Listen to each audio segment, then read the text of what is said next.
साल 1980 में हर्षद मेहता नाम का एक यंग लड़का पहली बार बॉम्बे स्टॉक एक्सचेंज में कदम रखता है। इस बात से बिल्कुल अनजान कि अगले 10 सालों में वो एक मामूली जॉबर से इंडियन स्टॉक मार्केट का बिग बुल बनने वाला था। वो 15,000 स्क्वायर फीट के घर, लग्जरी गाड़ियां और एक लेविश ऑफिस का मालिक बनने वाला था। लेकिन हर्षद का राइज जितनी तेजी से हुआ था, उनका डाउनफॉल भी उतना ही दर्दनाक होने वाला था। ये कहानी है इंडिया के सबसे बड़े फाइनेंशियल स्कैंडल की।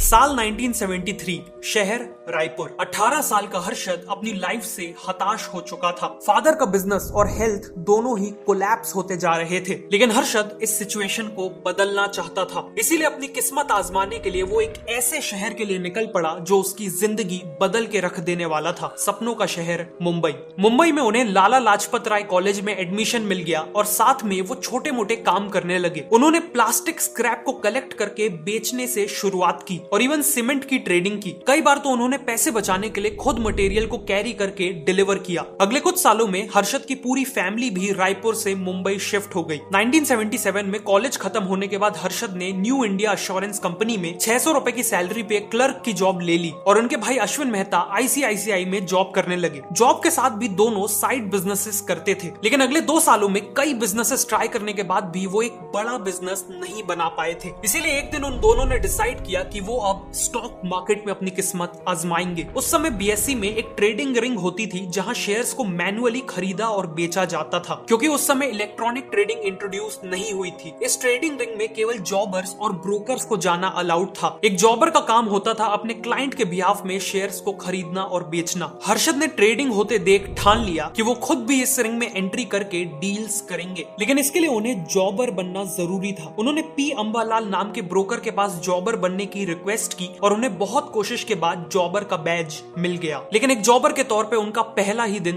बहुत खराब था। उन्हें 2000 का लॉस हो गया था, लेकिन दुखी होने की जगह उन्होंने इस लॉस से सीख ली। अगले कुछ महीनों में उन्होंने अपनी स्किल्स पे बहुत काम किया और बहुत जल्द मार्केट के सबसे स्किलफुल जॉबर्स में से एक बन गए। हर्षद को समझ में आया कि स्टॉक मार्केट में ज्यादा पैसे कमाने के लिए उन्हें कंपनीज के बारे में इंटरनल इंफॉर्मेशन चाहिए होगी, वो भी दूसरों से ज्यादा और दूसरों से पहले। उन्होंने ऐसे लोगों के साथ कनेक्शन बिल्ड करना चालू कर दिया जो उन्हें कंपनीज की इनसाइड इंफॉर्मेशन दे सके। फॉर एग्जांपल, उन्होंने लेबर यूनियंस के लीडर्स के साथ कनेक्शन बिल्ड किया ताकि उन्हें कंपनीज के डेली प्रोडक्शन का डेटा मिल सके। प्रोडक्शन इंक्रीज होने पर वो उस कंपनी के शेयर्स खरीद के रख सकते थे और डिक्रीज होने पर या लेबर स्ट्राइक की सिचुएशन बनने पर वो शेयर्स को पहले से ही बेच सकते थे। इस तरह की इनसाइडर इंफॉर्मेशन के बेस पे ट्रेड करने को इनसाइडर ट्रेडिंग कहा जाता है और आज ये इलीगल है, लेकिन उस समय ये लीगल थी। हर्षद अब एक जॉबर के तौर पे न केवल दूसरों के लिए ट्रेड करते थे बल्कि अपना खुद का पैसा भी मार्केट में लगाने लगे थे। 1982 तक इनसाइडर ट्रेडिंग के बेस पे उन्होंने काफी पैसे कमा लिए थे और एक बड़े घर में शिफ्ट हो गए थे। लेकिन अब वो इनसाइडर ट्रेडिंग के अलावा एक और टेक्निक आजमाने का सोच रहे थे, पंप एंड डंप। इसमें हर्षद एक ऐसे स्टॉक को आइडेंटिफाई करते थे जिसे ज्यादा खरीदा और बेचा नहीं जा रहा। फिर वो अपने कुछ साथियों के साथ मिलकर बहुत कम टाइम में इस शेयर की बहुत सारी क्वांटिटी खरीद लेते थे। इससे मार्केट में उस शेयर की सप्लाई बहुत कम हो जाती थी और प्राइसेस एकदम से बढ़ जाते थे, जिसके बाद हर्षद उस शेयर की पार्ट होल्डिंग्स बेच के बहुत सारा प्रॉफिट कमा लेते थे। हर्षद की इन इनोवेटिव स्ट्रेटजीज के चलते उनका प्रॉफिट लगातार बढ़ रहा था और उन्हें लगने लगा कि अब उन्हें मार्केट में कोई बीट नहीं कर सकता। लेकिन फिर कुछ ऐसा हुआ जिसने हर्षद को पूरी तरह से बर्बाद कर दिया, ब्लैक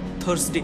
18 मार्च 1982 को स्टॉक मार्केट की शुरुआत नॉर्मली हुई, लेकिन फिर करीब 2 बजे मार्केट तेजी से क्रैश करने लगा और क्रैश होते देख सभी लोग पैनिक सेलिंग करने लगे। 15 मिनट के अंदर अंदर मार्केट ने उस सेंचुरी का फास्टेस्ट फॉल देखा था। 10 लाख के लॉस के साथ हर्षद ऑलमोस्ट बर्बाद हो चुके थे। ब्रोकर्स के पैसे चुकाने के लिए हर्षद को अपनी वाइफ की ज्वेलरी तक गिरवी रखनी पड़ी थी। अगले कुछ महीनों तक घर का पूरा खर्च अश्विन की वाइफ ने उठाया, जो एक फ्रीलांस ब्यूटिशियन थी। लेकिन फिर जून 1982 में हर्षद और अश्विन ने डिसाइड किया कि वो मार्केट में दोबारा एंट्री करेंगे और इस बार वो खुद की स्टॉक ब्रोकिंग फर्म खोलेंगे और लोगों को स्टॉक मार्केट कंसल्टिंग ऑफर करेंगे। उन्होंने एक बहुत ही छोटे ऑफिस से शुरुआत की, ग्रो मोर कंसल्टेंट्स की।